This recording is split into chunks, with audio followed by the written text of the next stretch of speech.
Welcome, ladies and gentlemen. I am your host, Ethan. And I'm Rick. And this is episode 75. And today is the second year of Roster United, a board game podcast. Oh my gosh. 2 years ago, I started this thing. And wow. I mean, I'm speechless, really, by how long, everybody has been listening. And how long I've actually kept doing this. I can't believe it. Before we start, we have a very full episode today. I just want to say thank you for everybody, honestly, who's been listening since the beginning or has just jumped on the wagon there. Thank you so much to all of my friends and families, of course, as well. Giving me the time to do this, giving me great things to talk about and great ideas as well. Truly, just a thank you to everybody.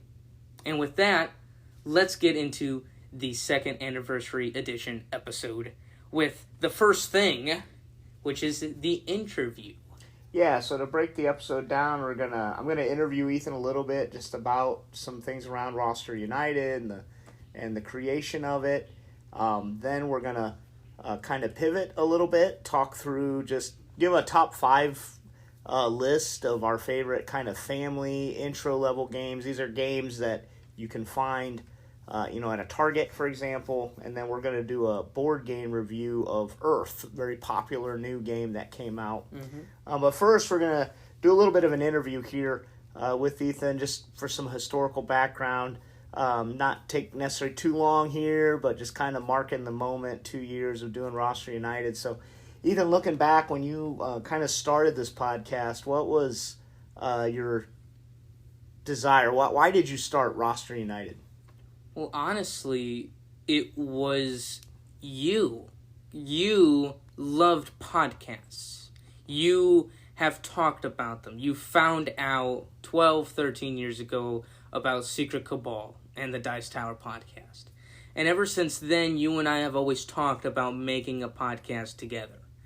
And obviously back then I was little, right? Podcasts were just kind of starting to be a thing.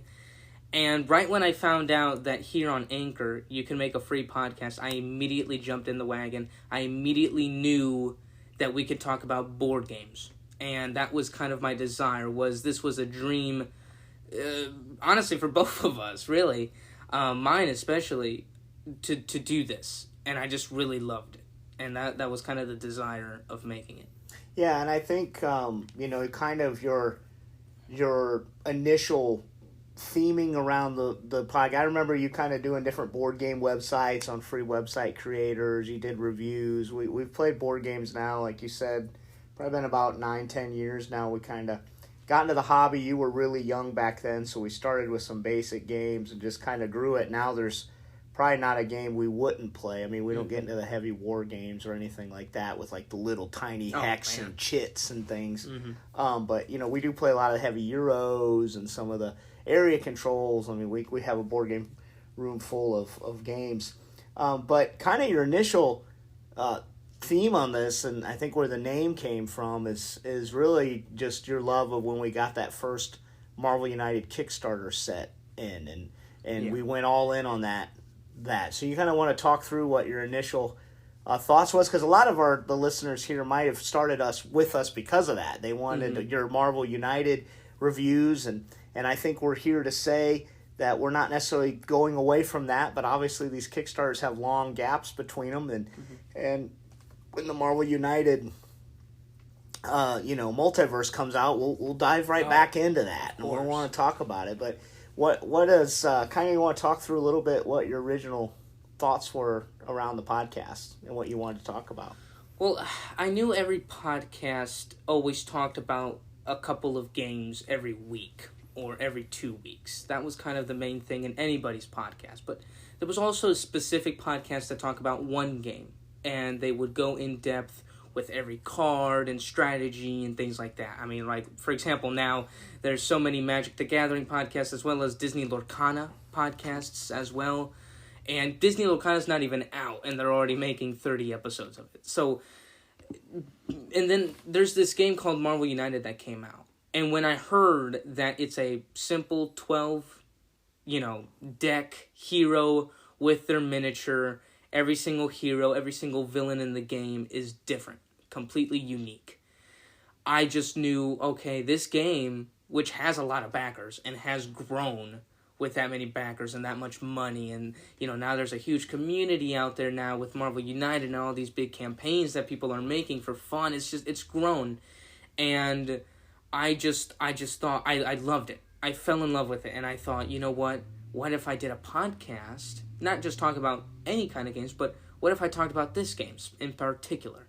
And I could talk about every hero in depth and strategy with that hero and what they do and what not to do and things like that. Maybe somebody out there who loves the game as much as I do can listen just to give some information on the characters. That was my initial go to it. Yeah, and I think you talked about it from a standpoint of really being an expert. I mean, you played so many games of that with me and your family and solo. You just played a lot of games and had a lot of understanding into that. I think you kind of, in my mind, really understood deeply about it and could give a lot of information. And the users really, grew off of that quite a bit. Even got answers from the designer on this last Kickstarter that we were able to share. So you go back to our Thor Ravens episodes, some of that was shared in there, what the designer told us, and really, just engaging with that community was really good. Yeah, and it was just amazing, and I think this was the perfect game, in my opinion, to talk about for a podcast. It was just fantastic, and like you said too, we're not gonna move away from Marvel United. We're just talking about other games to provide more content for you. Yeah, and that's what I wanted to ask you is why was that little pivot? You explained it on a future episode for maybe anybody just joining this episode. Why did you pivot away from only talking Marvel United content? Well, again, Marvel United is one game, and I know that there's thousands and thousands of people that love the game. I know there's a lot of people listening to this podcast that have either played the game and enjoy it and, want to know more about these characters. But personally, I didn't want, not to bore, but I didn't want to just keep doing the same thing. Oh, okay, this week we're just going to go to another in-depth with more heroes, which is great. It's worked. Many of you have really enjoyed it. I just thought, you know what? I've also played all these other 100 games, and I can provide more information on those games to everybody else here. So not only talk about Marvel United and provide content there, but also provide more content with other games and, explain a little bit more these other kind of games that you can get at a Walmart, Target, or on your local board game store, and so you can expand not only your knowledge on one game, but on all games.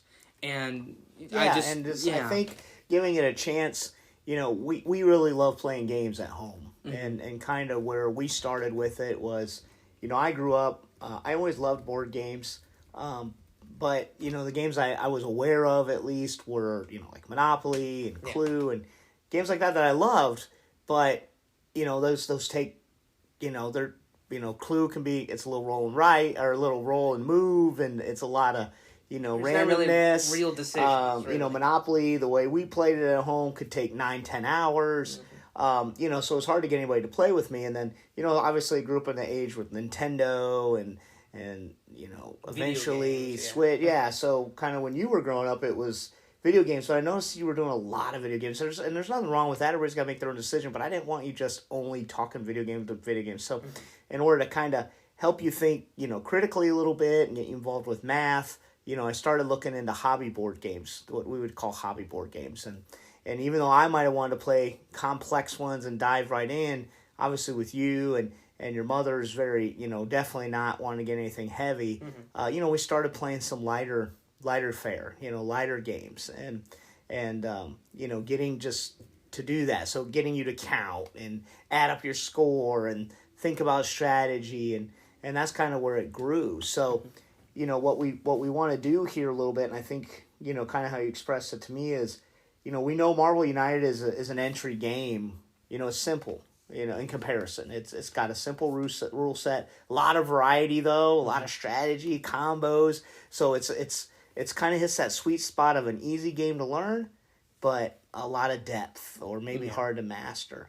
And by talking about other games, I think as our focus, and we'll talk from time to time about these hard, deep games, but I think getting a chance to talk about these lighter games that are similar level of a Marvel United, we're just giving people an opportunity to know, hey, there's more out there. You know, and if you want to play Marvel United or you don't want to get into the big Kickstarter, maybe you just have some of the base boxes and you're kind of worked through that. You want to try something, maybe get something else, or now you got the fever.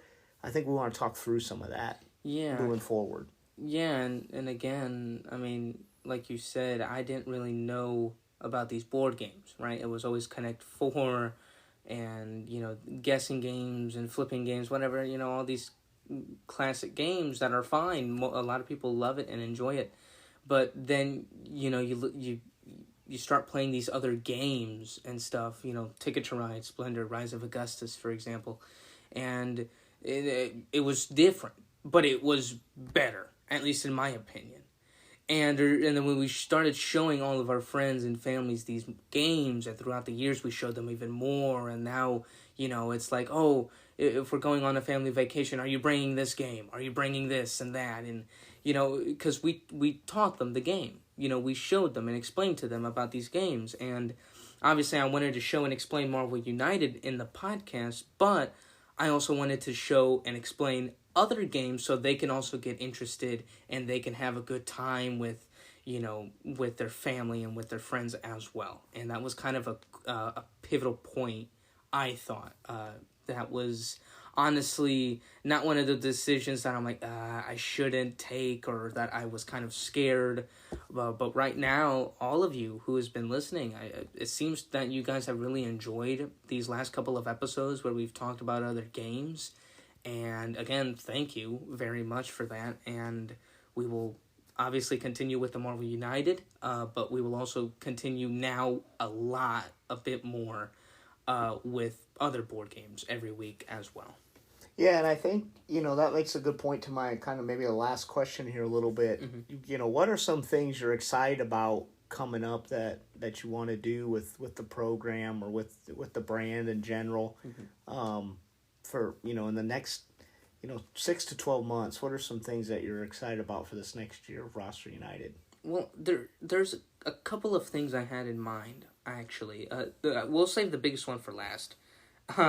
Obviously, we've done some minor changes, just right off the bat. We've done some minor changes. We've changed our podcast name, for example.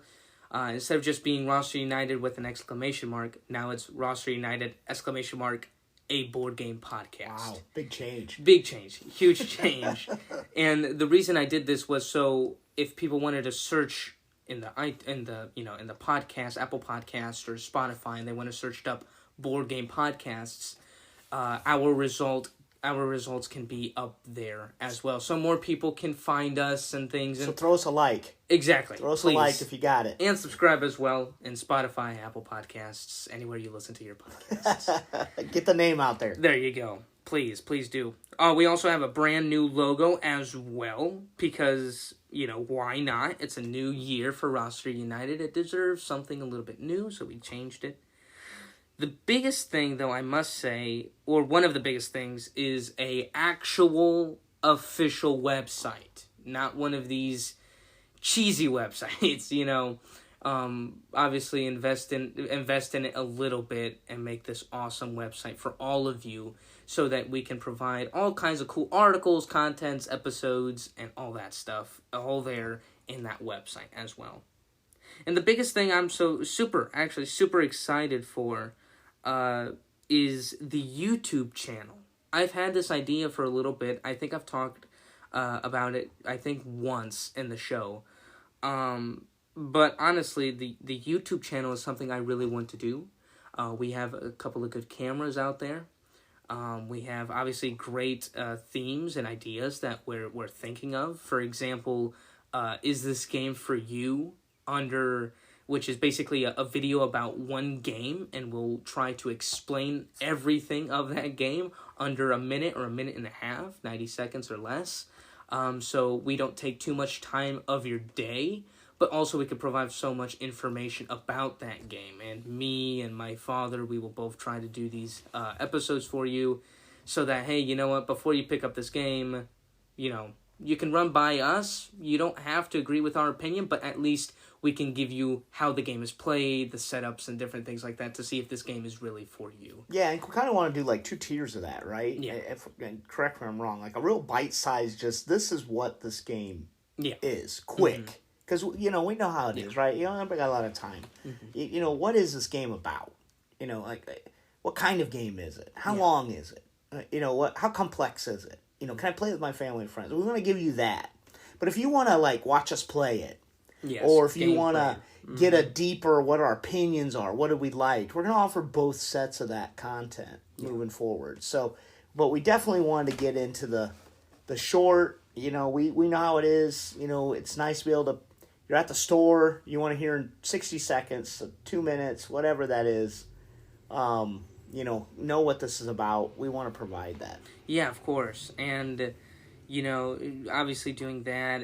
But what about the podcast? The podcast is still staying. And even if we do have a YouTube channel, we will still keep the podcast. Obviously, that'll be our main source. We might upload the episodes not only to Spotify and Apple Podcasts. Are you backing up right now? Or what? Oh, yeah. But not only will we be posting it everywhere, we'll also probably be posting these audio clips or this audio episode in YouTube as well, so everybody can also listen in there too.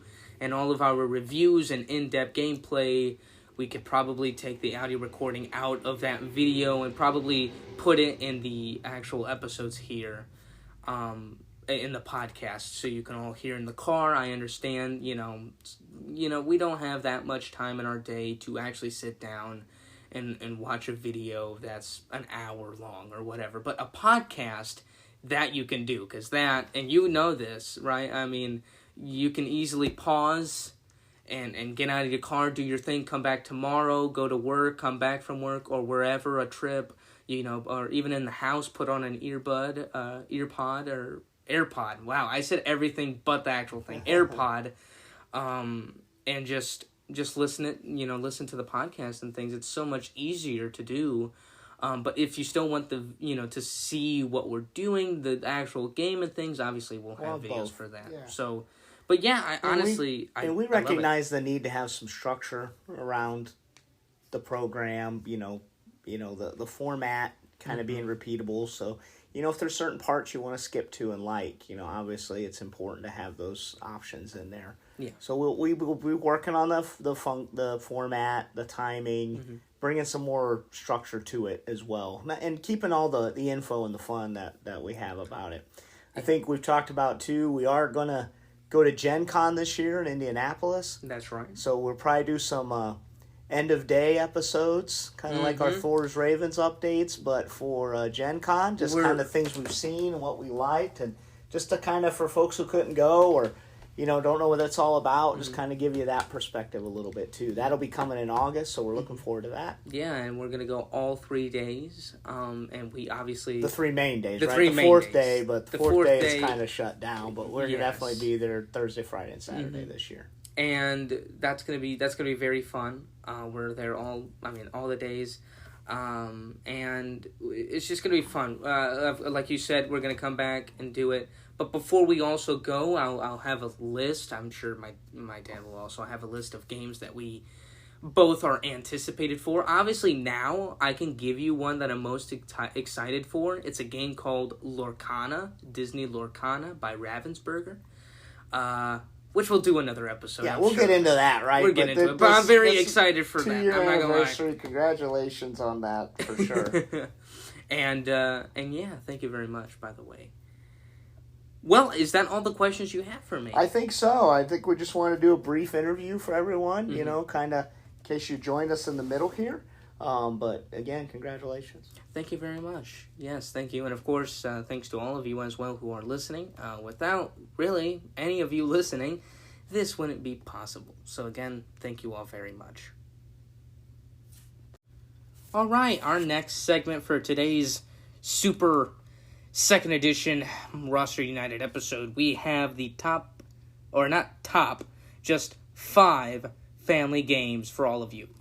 because top 5 family games will be, honestly, pretty hard to decide because there's a lot of great games out there that are both simple yet fun for the entire family. But today, me and my father have made one list that we're going to talk about. Just 5 games out there that we both really think for starting games for all of your families, obviously keeping in mind for young children as well, and for, 10-year-olds as well, and around that age, I believe. Yeah, I think there's maybe one that could be a little bit younger, but these games in general are, appease new gamers for sure. They're not heavy rule sets, but they, if you like games, you probably know all of these, but if you're kind of new to gaming and your main exposure has been Marvel United, which we know a lot of our listeners kind of started there, these are just our favorites to share with our families that we go to. So you go to grandma's house or, aunt and uncle's house or something. These are games to play. Might not quite be kids' games, but definitely I'd say, 9, 10 and up could definitely enjoy these for sure. So to get started, we're going to go ahead and start off with the namesake of the podcast. Marvel United, I think, is one that... And these are in no particular order. We're not rating them. We're just giving you a top 5, maybe throw in some honorable mentions that we each kind of like. So, Marvel United, we've talked about it, right? Definitely. Short rule set. Everybody gets to pick a character. Everybody loves Marvel. And, just really, you pick your character, Iron Man, whomever, get your 12 decks. Sounds, it's just your 12-card deck, and you just play one. And that's it. And do what the symbol said and what the symbols are on the the previous card. So just really easy for the family to get into. Everybody loves Marvel. Everybody knows the bad guys and all working together. It's a cooperative game, so that's really nice. Yeah, and I totally agree about that. I think Marvel United, like you said, very simple game. And although it is simple, it's still very fun and challenging, and it makes everybody in the table want to play again and again and again until they can beat everybody from their box, that core box, and play from every hero. It's really just a great game, and you can buy it really anywhere on Target and on Walmart. I've seen it. Yeah, and again, I think I mentioned a little bit, it's cooperative, which means everybody's playing on the same team against the game. I think those are always fun family times. It'll build a little teamwork. It doesn't have to be competitive. No one has to feel like you took my spot or anything. Everybody's kind of working together, so it really fosters that. And it really makes every character kind of like unique. So again, every hero, every person playing the game will feel like they're contributing. Yeah, and the numbers don't lie, right? They don't. Who hasn't seen the Marvel movie now, right? So everybody knows Captain America. Everybody knows Iron Man is. Everybody knows Red Skull. So it's really fun. Yeah. Another game. Family game that I personally enjoy a lot is Azul. I do think Azul is a great game where you're basically taking tiles in the middle, right? It's for everybody, and you're taking tiles and you're putting it basically on your board, and you're trying to fill up this row on your board, because when you fill it up, you get to place that tile of the same color in your real scoring board. It's very weird to explain. Yeah, I'd say it's probably the most complex to explain on this list. It's not hard once you understand it. Like you said, you're pulling. You have kind of the stair step ability. So you have like top row, you can place 1 tile, then 2, 3, 4, all the way down to 5. And like you said, when you fill that row, when you pull a tile, you put that top one, now you can slide it kind of into your table. It's kind of like you're building this like tiling a bathroom or something. You're making it beautiful. You're trying to build this pattern. But the order that you place those, so it's got a little, what we would call in the board game hobby, spatial relationship kind of mechanic to it. So if I can place a tile and it's next to other tiles in a row or in a column, I get bonus points for every other tile that's already in that row or column that it touches or completes. So, yeah, just a simple game. Abstract, correct? Yeah, it's abstract, and it's, but the timing and how you pull those tiles and all that, it's once you grasp it, it's very easy game. It's very easy, but there's a lot of depth there, and understanding that timing, and your mother loves that game. And, mother approved. That'll be a new thing probably in this. Definitely, episode. She's kind of our our barometer for that. Our test of how. Can we get her in? Yeah, and simple. Sometimes simple can be confused with boring, and that's not what we mean here. No, but we mean the best, some of the best rules. games are simple rule sets, but have a lot of depth. Yes. And whether you're new to gaming or you like to play hard games, you can still enjoy that same game. And this Sewell kind of hits that mark, but she somehow dominates it too. Just kills it. Just kills us in it. And so does my siblings. Correct. Yeah, Allison and Luke, they're younger. They've learned to play it, and they've Mini now, and it's fun. It's very interesting to see that. Yeah, absolutely.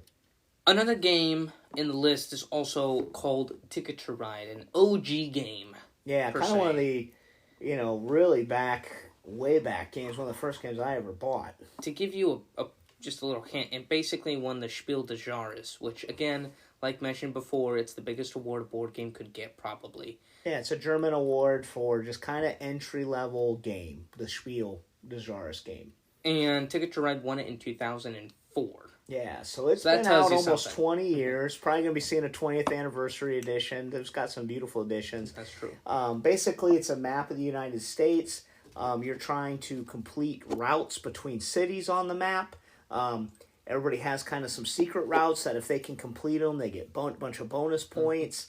But you're kind of battling each other. Some of those routes can't be doubled up, or they're limited. There's only one route between these two cities, and whoever does it first.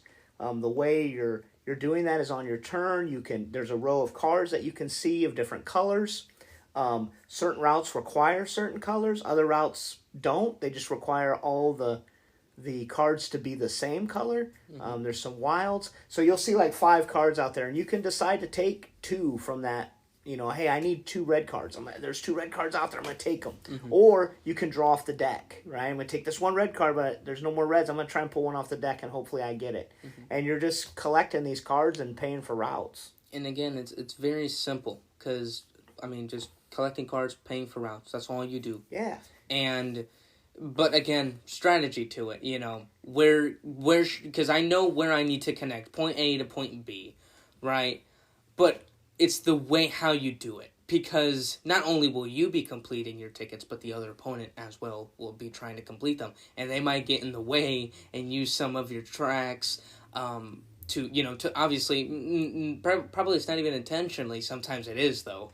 And they're just trying to block you. There's a little denial in blocking if you can tell where someone's trying to go. Yeah, so even just purchasing a 1 track, right? Because every time you purchase a track, depending on how many trains you place down on that track, depends on how many points you receive. So if I place 1 train on a 1 track, I get 1 point. And although it might not seem like a lot, though, you might win just by having that little piece, because now you're connecting these other tracks around and you're trying to connect it. There's certain routes that are very popular throughout the map. And what I like about it too is it's kind of a good, what I would call it can open you up to a stair step a little bit. And what I mean by that is, Ticket to Ride Basic is that, but there's Europe, there's India, there's Asia, there's Africa, there's United Kingdom with Pennsylvania, and what it does is each one of these kinds of adds some mechanics to it to make it unique. So it's not just basic Ticket to Ride, but like that United Kingdom Pennsylvania one has like some stock in it. So you can buy stock in certain companies and get points for how that goes and stuff. So it adds mechanics if you want it. Yeah. But if you got children, it teaches geography. Where's Chicago? Where's San Francisco? How do I get there? What cities and states do I go through? As well as colors and numbering. Yeah, so, it's a very good entry game for sure. It is. It's a classic. And of course, obviously, you might think, well, okay, the board looks huge. Obviously, there's also smaller versions as well, such as Ticket to Ride New York and San Francisco as well. Those are family, smaller type games, as well as Ticket to Ride My First Ride, which is literally designed to be a kid's game. Yeah. Other than a Ticket to Ride, they just use it and kind of use that theme. Yep. But again, Ticket to Ride, great game. It's a great game personally for me. I love it, and it's a great game. I think that any family will enjoy together. Another entry point game as well that I personally believe is the Splendor. Yeah. I personally believe Splendor is another stepstone into getting into games, and learning from that game, you can get into more games. Yeah. In Splendor, what you're trying to basically do is you're a what's it called? Like one of those You're kind of a jeweler. A jeweler, and you're trying to basically collect these special jewels or jewelries and gems and rubies and stuff, and you're basically trying to collect them, and then you're spending those gems to get cards. And when you're getting cards, each card will have a certain cost for the gems, how many gems you need to purchase the card, but the card itself will contain a gem. So instead of me trying to get a ruby and trying to, spend a turn and getting my one ruby and my one green gem and my diamond gem, I don't have to get the red gem if I have the red card or the black card or the green card. So you start building it up, basically, the more you purchase cards. You're kind of building an engine which lets you, purchase these cards, and as you go up the levels, there's kind of a green and a blue and a yellow, I believe, version. They're worth more points. So, this card might be worth 5 points, but you need 6 diamonds and 2 sapphires on it, right? The blue. And, so you need these cards because there's not enough. What you're drawing, when Ethan talks about, drawing these gems, they're poker chips, very nice, chunky poker chips that have the ruby on it. Or there's a red poker chip with a sticker with a ruby on it, and they look really nice. There's not enough of those to get some of those high point cards. You have to have other cards. Like Ethan said, when you buy a card, it has the cost, but at the top it represents one of those jewels. So that's a great game. There's also what's called nobles in it. So there's some set collection. The first person to get 4 sapphire cards and 4 ruby cards can collect this noble, and they're worth points. And the first person to get 12 I think it's to 15 or 16. Yeah. If I remember, I think it's 16. The first player to 16, you finish that round, and whoever ends up with the most points wins the game.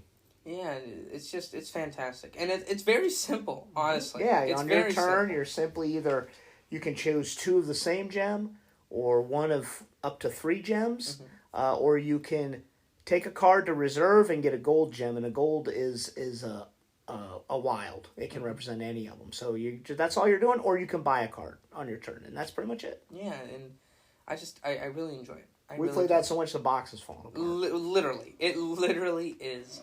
And also, I don't want to get too into it because we might talk about this game later as well, but also Splendor Duel is also out, which is a one-on-one kind of game. Not super family.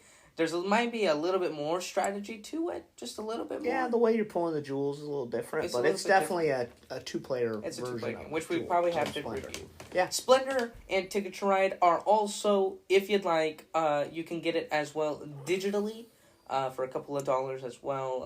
I believe in the iTunes store? Is that what it's called? Yeah, the App Store. App Store. Mm-hmm. And I think they make it everywhere. Is it in the Android store? I don't know. I don't have an Android phone, so Neither I couldn't tell you.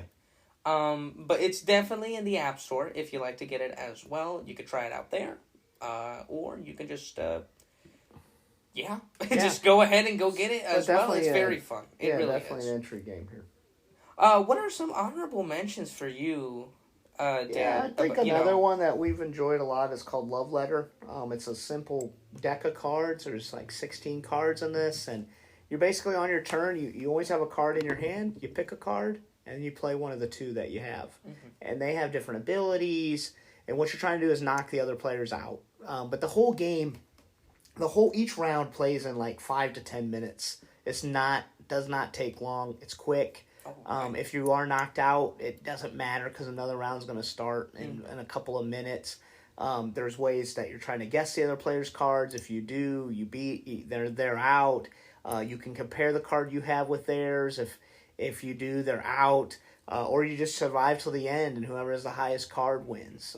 And it's just quick. There's a lot of different decks. So we've had Batman. We have a Star Wars one, which adds a little bit more complexity. The Marvel Infinity Gauntlet one is great. We don't play enough of that. That's the only one that's kind of one versus many. So one player's Thanos, and everybody else represents the Avengers and the heroes. So just a quick game, real easy to learn. Like you said, you take a card, you play a card, and that's it on your turn. Yeah, it's legit a battle royale card game. Last man standing wins. Yeah, but completely It's very fun. distilled down into very simple Of course. gameplay. Yes. And again, like you said, the timing in playing is going to be very attractive to families, as well as the space in playing the game. You know, it doesn't take that long, or it doesn't take so much space. We could literally play it at a coffee shop if we wanted to. Yeah, and you throw it in the car. We have a version in the car, and we just always have it. So it's awesome. An honorable mention for me that I do like is Speechless.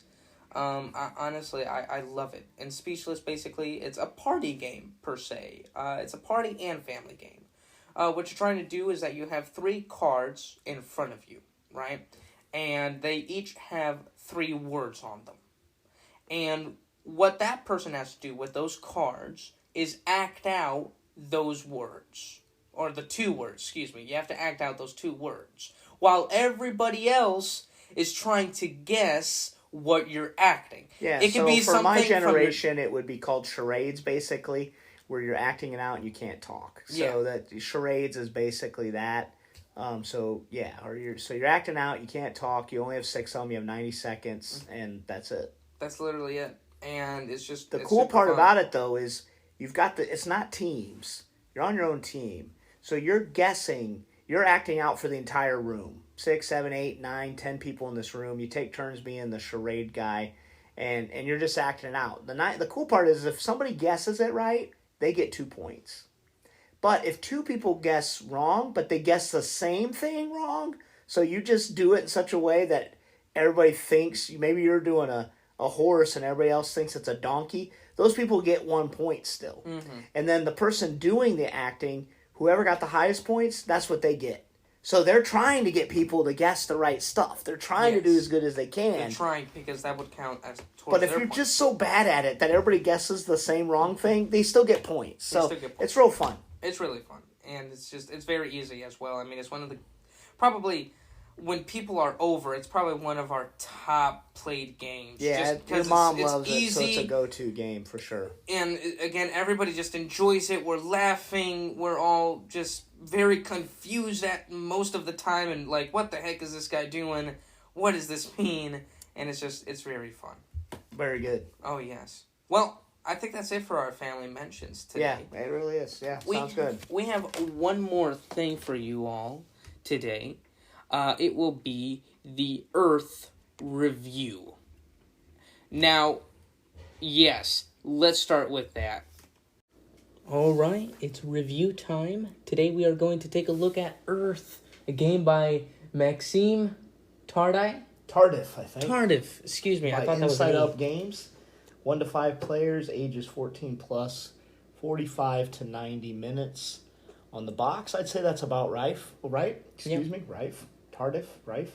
Earth is one of the most beautiful games you'll ever see. Basically, the point of the game is, supposedly you're kind of developing your own island. And the way you're doing this is through laying down cards. You'll have a 4x4 grid of cards by the end of your game. Mm-hmm. And you're doing, basically planting different types of fauna, plants onto your island. And these cards basically reflect that. So everything in the game has a real life picture of that. So for example, you can plant sequoias, or you can plant dandelion. You can plant all these different types of plants that give you different points and do different things. And each card basically has different aspects and characteristics on it. Some of them interact with other cards in the row or the column. Some of them give you different points for doing different things on the card, planting different things, and basically that's the kind of the key of what you're doing. You also can play different events and items and things on your tableau, but you're trying to get the most points you can. You do that through the cards you play. You do that by meeting certain objectives. Like some of the objectives are like animals. These are central objectives that are shared by all the players. You're basically attracting these animals to your island, which is what gives you more points for doing certain things that each animal requires. How you do this is kind of a cool concept, I thought. Every player has their own tableau for their cards, but every player also has their own area. And on your turn, you have 4 actions that you can choose from. And each of these actions do different things like you'd expect. They might let you draw cards. They might let you compost cards, which is discarding them and getting points that way. They might let you plant sprouts or trees on the cards to grow them up, kind of like fertilizing them in essence. So these are different actions you can take. What I like about it is everybody else in the game can then follow that. So when you pick an action, you get the primary benefit, but there's a secondary small benefit that everyone else can do on their turn as well. So no matter whose turn it is, you have stuff you can do each turn. So basically, you'll do things to gain soil. Soil is kind of the money in the game. That's how you buy cards. You draw cards off the deck. You'll have cards in your hand. It's a simple game that way. There's no limit on how many cards you can have. You can get cards pretty easy, but it's finding these combos. And that's where I think the game shines. Not only is it gorgeous on the cards, but also there are 400 different cards in this game. And that's not counting, that's everything. So maybe 40 of those are starting cards. So you can start with all these different island types. Every game you play will be different every time. What do you think of that? No, I think you're absolutely right. Going to the uniqueness of the game, there's just so much variety. And like you also mentioned about the cards, it's very just stunning to see and to look at. And, every card seems to be different from what I've played. Yeah, every card is completely unique. Every card is absolutely different and have a different picture. And it's just amazing. And the different combinations that you do either to make the plant grow, because you can add these little... Yeah, I would like to talk to that a little bit. So every card can have sprouts where you can... Some cards have sprouts on them, so you can put little green cubes and those can be worth points, or you can harvest those for soil and do other things. But you can also do what's called a growth. So certain cards like trees will allow you to grow. And like the sequoia, you'll have these little... They're not really cubes. They're these little pieces that can stack on top of each other. And, a normal card might allow you to put one down and then that card's done, or maybe two. But the sequoia, you could put up to 6. And each one of those is worth a point at the end of the game. But that sequoia, stood out on my board because I had that because it was tall, like a sequoia would be. And that was... So every card was thematic. Every card was, I thought it was cool, the event cards were thematic. The event cards were cool. There was a volcano card, and what that did is it wiped out a lot of your growth, or it would wipe out trees, but then it would give you sprouts. So that's what a volcano does, right? That's what it spreads ash and everything, but then it makes the soil real rich. So I thought that was pretty cool. Yeah, it's really interesting, and those events happen immediately as well, other than other cards where either to do that action, events actually happen. Tornadoes, there's hail, with the ice from that was phenomenal. There's an asteroid as well that I've gotten to play, and all these they all have pictures as well, and as well as what's very unique also is not just the pictures and the action, but also there's a little definition, a little fun fact for you about every little thing. We've played Earth pretty late in the game at night, but it probably wasn't the best time to read all those fun facts. But honestly, I would just crack it up just to read them all. Yeah, it's so fun. You get cards and you just want to read the little blurb about the thing on the card. Yeah, it was pretty cool. Another cool, unique thing about these Tableau games, because there's another game out there that I love, which we will probably talk about in the upcoming episodes. It's called Everdell. And Everdell is also a Tableau kind of game. And Earth is kind of like that. Not the same. There is pretty big changes with how you do your actions and people following that action. But honestly, compared to Everdell, I like Earth a little bit more better. Which is hard to say, because Everdell has been around for a couple of years and it's in everybody's, or at least most people's top 10 games. It's in my top 10 game. So imagine that. But I do love Earth. I love the Tableau structure. Not only is it just, putting things in your Tableau, it's also putting things in certain order, in certain ways. If you do that, you'll get more points at the end of the game. I just feel that piece of it is a lot better. Yeah, and I think I would probably... There's more There's more puzzle. I could come along with there's that. More puzzle. I think Everdell is a better game because, but I'm not here to talk too much about Everdell. I don't really compare Earth to Everdell at all because Everdell is not just Tableau building. As well as Everdell is worker placement, with with the Tableau building in it. True. And has expansions and things that add to that. So that for Everdell to me that adds that layer with the worker placement that this just doesn't have. This to me is closer to Wingspan. True. Wingspan's all about cards. It's about those birds. Certain birds get more points if other birds are around or can eat birds, right? So the cards are interacting, and then you put eggs on them, kind of like the sprouts in this game. I think Wingspan. I don't know if I've played Earth enough yet. I like Wingspan maybe just a tad better, but here's what I think it is. Wingspan to me is a longer game. It is. This is a 45-minute Wingspan, or this is shorter than like a Terraforming Mars. Kind of reminds me of that a little bit. So I would break this out maybe, I don't know, between this and Wingspan. I don't know, it's a tough one. I love Wingspan similar, though. You want to read all those bird cards. There is a lot of bird cards. And you want to read about the little birds on them and what the thing. It's very similar games. It's really cool. Yeah. And one of the things about Tableau games in general, especially comparing them with other mechanisms like, for example, Everdell with the worker placements or Wingspan with, different orders and putting the eggs out. In Earth, though, I feel like it does the best at it, personally. Yeah. I feel that the way the game is made and it's built is very fun and strategic because because you're not just deciding or just getting points on one way. There's many ways, obviously, right? Like with any kind of Tableau game. But in Earth, you don't have to just pick, okay, I have a great hand, I'm going to start going with this route and go. Or in Earth, excuse me. Yeah, you don't have to pick one route and go with it.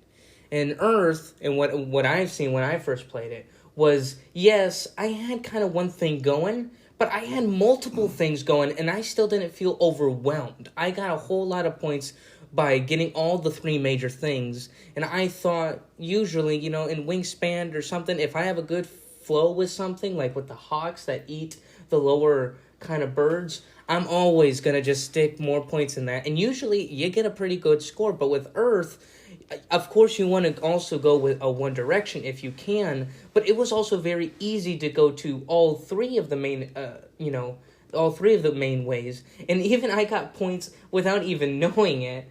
Yeah, I mean, that was by accident. But yet again, there's just ways of getting more points. Yeah, and I guess that's where I'm kind of like, I don't know, is that better? Or is that just, if I throw cards out, I'm going to get points and doesn't really require any strategy? I mean, I don't know. I think you're a little subject to the cards you pull, like anything. You are subject to that starting board, right? You start with a certain type of island that rewards different things. Like mine rewarded more events, and I didn't do that, so I got crushed. So I don't think you quite have the freedom that not you as do. much, but you do more than normal. The thing I like a little bit more about Wingspan, we're not talking about Wingspan, so that's the problem, but you have that puzzle with the dice and trying to figure out what to get and how to adapt, and I kind of like that, though. I like when there's a little bit of restriction that I have to overcome. And in Earth, you're right, you feel like you can do anything. So just kind of, I think for me, it depends what I'm in the mood for, right? Do I just want to sit down and look at beautiful cards? Both games have that. Both games have central objectives. Wingspan does as well, right? With the different types of birds you can get, you get more points. That Earth has that as well. I love the puzzle of Earth, though. It's a great game. I just feel... I could see it being number one on Board Game Geek someday. It's that kind of popular game. A top 10 game, similar to Wingspan was. And, personally, I don't know. I just really like that decision, because when you have that one path, like in other Tableau games, if you have that one path, and you stick to it, obviously you'll get other points with other little cards here and there.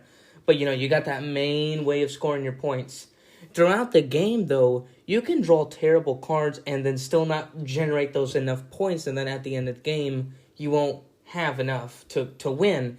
That's why I do like it on Earth. Sure, it might be pretty easy to get more than 200 points, or at least 150 points. But I feel like you could get crushed if the other opponent obviously plays very well and they do that one row. But if that one way isn't working for you, you can easily maneuver to the other ways and still generate enough points. Who knows if you'll win, but you will get a lot of points, and it will be tighter. I felt like you didn't go after, and I don't know if I like this or not, but like you didn't go after the objectives at all, and you scored a ton of points. And I got all the objectives and got crushed. So it's almost like, why are they there? So, it's definitely the points are coming out of your tableau. And it's a gorgeous game. I'm not trying, I sound like I don't like it. That's not what I'm trying to say at all. I think I need a few more plays of it before I can decide. Because the other thing, the other strategy is when someone gets 16 cards on their tableau, the game's over. Yeah. So if someone rushed out to do that, just didn't care about points and just laid cards down in any order. The thing we're not talking about, though, that's a mechanic of this, is after you play some of those actions, not every card, a lot of cards have a certain, they'll have a certain action on them that can activate on your turn. So you may play an action, I don't remember what action the action is called, it's like the orange action. So you do the action, it lets you draw 4 cards and discard 3 and keep 1 and do that. But then all your cards in your tableau, starting at the top row going down, they'll get that have an orange action on them, all those activate. And depending how you built that engine, that can be very impactful. It can allow you to combo these things and fill these cards up with all these extra points and grow or get more soil, which is the money, get a bunch of that for your next turn to buy the next big card. And you're kind of doing an engine, too, at the same time. And I thought that was pretty brilliant. No, I completely agree with you on that. And I just one more little thing here, too, is there is no hand limit. Well, correct. There's no hand limit. There's no hand limit. There's no limits on this game at all. They wanted to make it seemed like they wanted to make it accessible as possible, which is great. And due to the hand limit thing, I personally think that because there's another way of scoring, which is basically throwing your cards from your hand or from the pool deck where everybody can draw cards from. You could take a couple of the cards depending on the action and put it in this discard. In the discard pile is called the compost. The compost. And every card in there gets you a point. Every card that has a sprout on it gives you a point, and every growth, that tree, each step of that, it's not really a cube, I don't know what it is that you stack on top, but every one of those counts as a point as well. And that is, honestly, for me personally, again, going back to the different ways of scoring too, and maybe a little bit of strategy for any of you who have played Earth, is do not underestimate the compost. What's it called? The compost deck. Do not underrange it, because yes, I built it in a way where I would put more cards in the compost. Your starting card helped that as well. It put 6 in there to start the game. That's right. So that's what I'm saying. Your starting setup. So when you start, you get an island type, you get a climate, and you get a third type. And those give you points throughout the game. They're your starting hand. All of that's part of it. So if you follow that, it can be worth a lot of points, which is kind of cool because there's, I think the box says, between those three, the amount of different islands there are and the amount of different climates, there's 2,200 possible combinations for you to start the game with. Yeah. And that's just amazing, first off. And second, when you start with a good, hand or whatever, and then you build up on that, obviously, you're going to have a pretty good head start and a good chance of winning, especially if you play it out. But everybody should. They're supposed to be all balanced, right? Of course. But I'm just saying on the actions, specifically on the actions, is that when, for example, when you do the orange action, right, or the blue action that lets me compose a card, right, or you can compose a card. That's what I can choose. To do. I can either choose to compose one card or do this other action one time. Honestly, doing the one compost card, Compost compost card, doing that is actually a lot beneficial. I found out. Yeah, I think taking there's those. gonna be Just ways, taking those. I would like to know. I mean, yeah, you had like 50 cards in your deck, which was 50 points. But you're also just throwing away cards. I gotta think that that's just a way to give points when you have to throw it away. There are synergies that play off that. But remember, in this game, along with those animals, you have other objectives which are that are climates, different or environments or something that aren't on your tableau. You have one for you that just works for you, but there's also 2 central ones. Yeah. And one of those was a compost bonus. No, that's the next time we play, it might not have that. True. So that's the point of the game, right? Is every game's different, and you need to adapt to what's on the board. And if you do that, you should get a lot of points for sure. Yeah. And you did well with that first game for sure. You destroyed it. I think you had almost 300 points. Almost. I had like 130. Yeah, I still had fun though. Just it was reading fun. The cards is fun. It was still fun, and obviously every game is going to be different, and that's the best part about it. And one of probably the last unique thing we'll say about the game is its replayability. That is something you don't really find a whole lot. Charts, it's amazing. This probably, I don't know if it has as much replayability as like a game that has so much content like Marvel United, but for a standalone game, Earth, with no expansions added to it yet, there's so much replayability to it. Expansions to a game like this, what they did, they said if you read about it a little bit in the making of it, they've play tested this forever because they wanted to make sure that there's 400 cards, and it's so easy in these games, right? And you see this in any game. You see it in games like Marvel Snap Online. You see cards as they add cards, certain combos become too powerful. That's right. And they got to go back and nerf these cards. I mean, obviously you're not going to do that in a game like this. So they play tested it like crazy. So it'll be interesting to see as the community plays it, if they find some combos or things that become the strategy, the meta. But, from all accounts that I've read and heard, it's pretty balanced because it's so much different starting conditions that you have to adapt. And, I mean, that's just fantastic. Yeah. I love it. So why don't you give me your final thoughts? My final thoughts is I think Earth is honestly a fast-paced game. Pretty fast-paced. I love the pictures, the little fun facts. Obviously, the game itself is very fun. I've had so much fun with this game. I think it's probably one of the best games I've played lately. Just like you said, I think I need to play this a couple of more times. But the combos, the different ways of scoring, the different unique ways of getting points, and how every game is different, for me, that's going to be pretty high up on the chart. So I'd give this game a 9 out of 10. Wow. I'd give it a 10. I thought it was fantastic. Oh, yeah, wow. I mean, I don't know how you can do a Tableau builder better. Now, I give Everdell a 10 and Wingspan a 10. I mean, those are some of my favorite games of all time. So, by comparing it to those, I mean, that's pretty high company, pretty high. But to me, so far,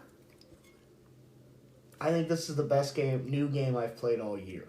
I mean, it's that good. Easily. It's so well designed. I can see it winning a Spiel des Jahres. It probably will. It probably will. And it's just... And really, the box art, I mean, you could hang that on your wall. It's so gorgeous. But, I love the replayability. I love the cards. Just reading those cards. Every card just sucks you in. How thematic the powers on the cards are. How mushrooms work versus trees versus grass versus flowers. All those things follow kind of what you would expect. Yeah, very thematic. Very thematic that way. It seems to be well balanced, and it's quick. It's quick. Even on your turn, I'm getting to do something. I'm getting to run my engine. I don't get to pick what, but I get to do something. And then on my turn, so there's no downtime on turns. So I just thought it was fantastic. Really, such a phenomenal game. You could get this at your local board game store, hopefully, because it's kind of hard. It's hard to find right now. Very popular. The Board Game Geek rating for the board game community is a 7.9 out of 10. I'm shocked that's not higher. I'm actually kind of shocked that's not an Because more A people at get to least. play it and can get a hold of it, that's going to only go up, I bet. If you also want to go in there and rate the game for yourself, you can go to BoardGameGeek.com. Check out all of the cool forums and different things that people around the world post about the game. Maybe you'll find some cool, interesting facts and cool combos that you might want to try out. Anyway, with that, ladies and gentlemen, let's go into the final segment, the end. All right, ladies and gentlemen, we just went through top 5 family games. We've done an Earth review. We've done an interview of myself talking about Roster United and the future and what we're excited to do here in the next couple of months. Again, I want to thank you all for being there, for listening, and it's truly been very fun these last couple of years and doing this. We hope we can provide some content and some good information. That's kind of our goal there, and talk about these kind of games. Well, ladies and gentlemen, as always, I am your host, Ethan, and This is Rick. And we'll see you all on the next one. The next episode will be episode 76, Marvel Snap. To give you a sneak peek, will be released tomorrow or Saturday at about lunchtime. Anyway, ladies and gentlemen. And that's Saturday, May 13th. 13th. May 13th. For those listening in the future. That's right. Sorry about that, future people. Anyway, I'll see you all on the next one. I hope you have a great day.